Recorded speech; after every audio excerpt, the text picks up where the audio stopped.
I'm gonna grab a biscuit quick. I didn't have breakfast. Let me grab you a biscuit. It's a very unhealthy breakfast.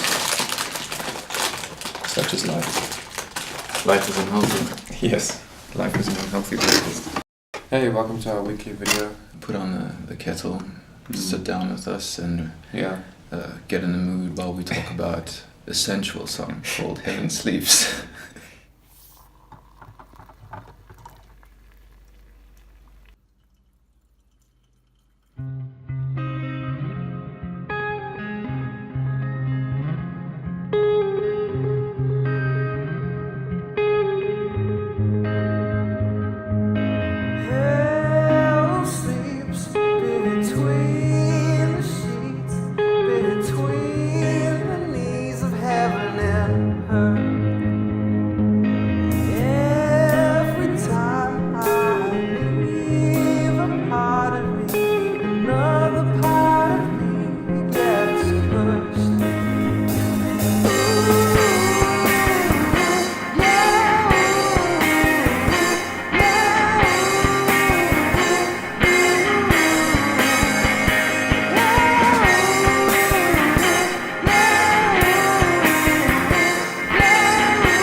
Of ecstasy.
I wrote the song very quickly. I had an idea of what chords I wanted to use already. I wanted to write something with minor sevenths.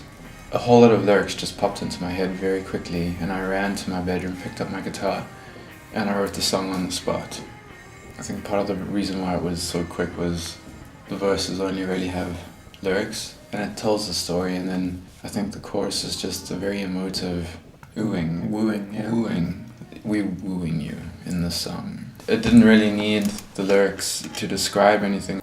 The music and what I do vocally is emotive in itself. It did the job. It told the story without having to describe it for you. If you're a fan of Death Cab for Cutie, the band, the lead singer Ben Gibbard, I think. Ben Gibbard. He talks about how he wrote one of his favorite songs, which is I Will Follow You Into the Dark. There's no one beside you when you're so bright, and I'll follow you into the dark. Well, he literally packed a lunch and went to his like office space where he writes songs. He sat down, he wrote it very quickly, and that was it. That was his work done for the day. Yeah, he said it was a 15-minute, and some of the best songs are written really quickly. And sometimes that happens. Sometimes you struggle for a long time with the song, but every now and again you'll write something and it will just be effortless. Those are probably the more inspired songs at the end of the day. So just because something was quick doesn't make it lazy. And we were also influenced at the time by bands who aren't necessarily R&B, but they made R&B songs. The tone of my guitar at the time also really helped me write what I wanted to write. I was a poor student, not that I'm rich now. Starving artist. I was a starving artist and I couldn't afford lots of little stump boxes, which would be wonderful to have. And I ended up getting this multi-effects unit. It's the Boss GT10.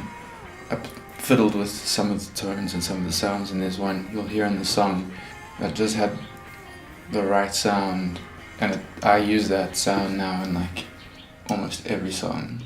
Yeah. If it's not in the foreground, it's one of the guitars in the background. That tone also helped me write the chords. There's a little bit of a delay on it. It's nice and bright and blue. That's quite interesting. It's something I didn't actually think of. It's almost like the beginning of an era of you using a certain sound of your guitar.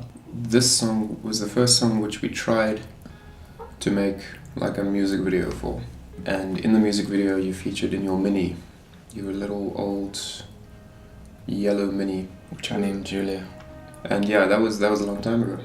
Fond memories, yes.